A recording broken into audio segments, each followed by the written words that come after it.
All right, another, shocking article that was written in the Khaleej Times by one of my favorite reporters, Mazhar Farooqui. This one really takes the cake as to how uh, corruption is so rampant in India. And if you know the loopholes of the system, I mean, you can lose everything that you have saved money. This is not something to be taken lightly because, as I've taken down the summary of this whole article, but I recommend you read it in detail. It's very shocking, huh? Very, very shocking. And most of the people who are affected by this are Indians.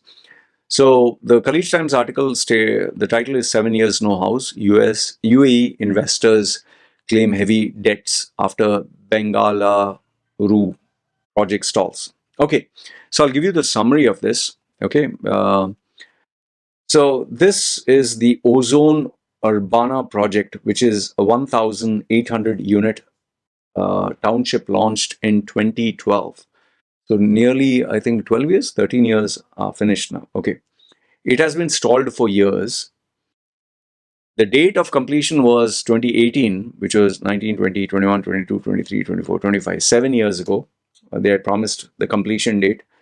Many investors, mostly who are Indian expats in the UAE, have been left with unbuilt homes, but they've been left with debt because many of them took loans for this housing project. All right. So look at the numbers. This will shock you. The Ozone Buyer Welfare Association is representing the buyers for this project. They allege that this Ozone Group misled buyers, diverted funds, and even sold these flats to multiple owners. So if you're the owner, you're supposed to be the owner, that same flat was sold to maybe 5 guys, 6 guys. So now you have a problem where you have a property and 6 people can claim, no, that flat is mine.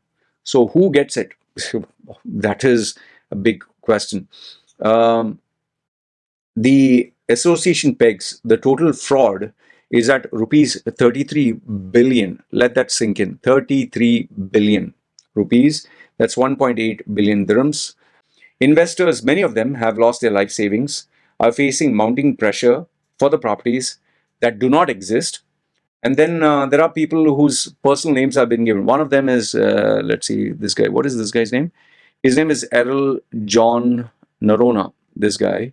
Ooh, looks very scary, man. President of the Ozone Urbana Buyers Welfare Association. So he's the president who is helping all the people. All right. So here is, some of the photographs of how it was supposed to look.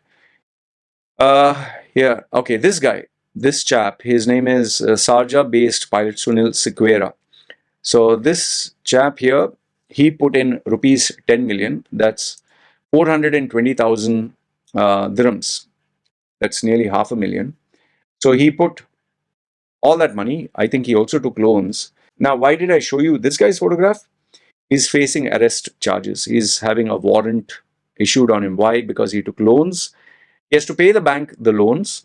He has to pay people who he owes money. But the house for which he's taken money for, which he has paid this Satya Murthy Vasudevan, the Ozone Group managing director, that guy denies all claims, obviously. So he acknowledges and puts the blame on regulatory and administrative hurdles, including pending RERA approvals and statutory clearance.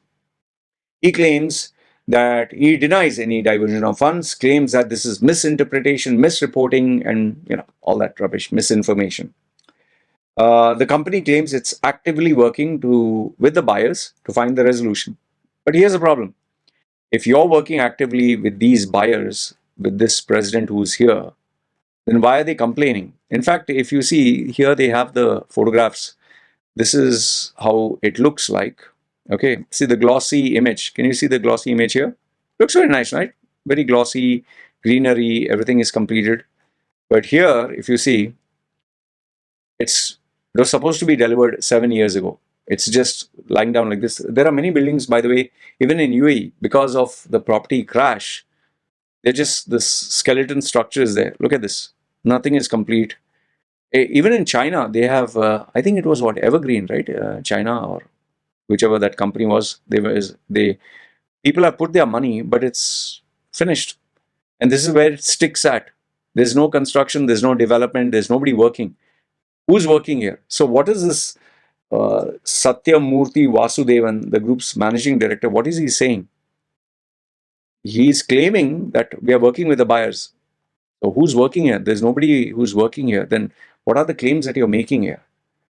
See, this article, what it states here is there is a subvention scheme fraud where a buyer was promised that a developer would pay his loans, EMI, until possession. Okay. The minute you pay off all your loans, the property by the time will be ready. You can just move in. So people have paid the loan and they're still paying the loan, but nothing has been given and they can't even move in. Now, the bank's role. The buyers allege that the bank, such as India Bulls, rebranded as Saman Capital, disbursed large sums to the developer without linking payments to the actual construction milestones, which in the end contributed to the fraud. I'm pretty sure the bankers who were working there took a small, not small, big cut, and made sure that, yeah, you take your money, you give us money, we don't care. The Enforcement Directorate investigation on August 1st, India's financial crime watchdog, the ED, raided the 10 locations of linked to Ozone Group.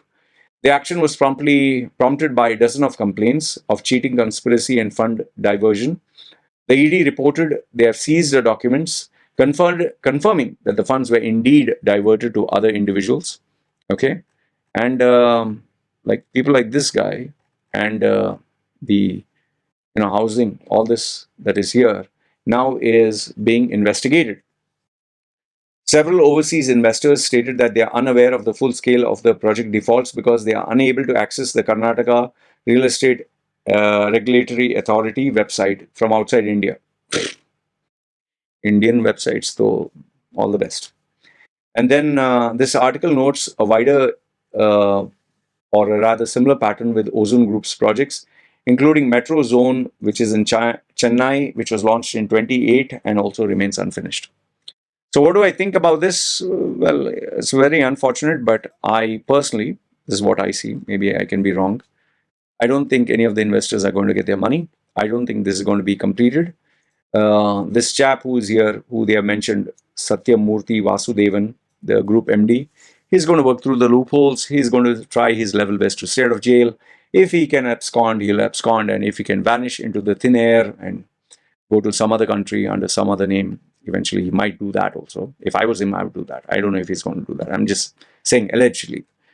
And in the end, the 200 families who have paid money, it's sad, but you have lost your life savings. And this guy here, he has taken like $500,000 dirhams. Just imagine, he must be in his retirement phase, thinking of moving in.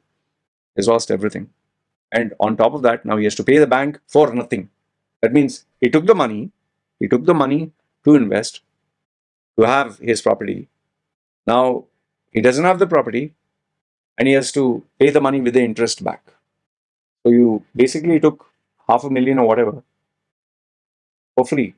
That means you're giving them $500,000 for free with interest. I really wouldn't want to be in their shoes. Anyway, this guy is very scary, man. Wears a same shirt like me, very loose, very good. Looks a very scary guy. Anyway, let me know your thoughts about this article and do read it. I would say this is a very sad, very, very sad thing. And there are many names here of many people who have put in their retirement funds, money that they save for their retirement. Imagine, you work 30 years, 40 years, you save all that money and only to lose it all in just one bad deal.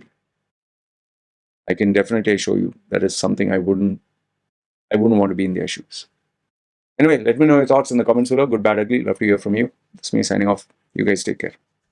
Bye.